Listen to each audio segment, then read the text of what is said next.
Hey guys, welcome back to Guide Glimpse. In this video, I'm going to show you how to post a review on Agoda. First, Agoda app doesn't have a direct review section on their app, so you can find it on the app or even on the website.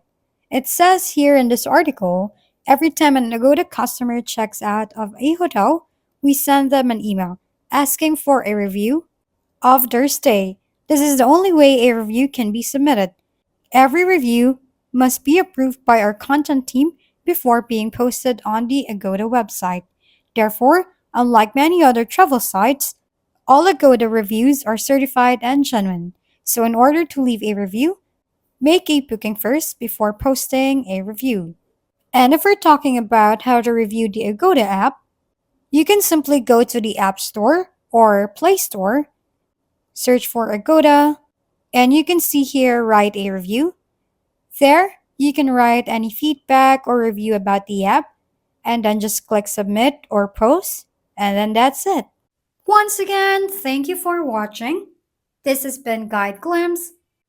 Don't forget to like, share, and subscribe for more how-to videos.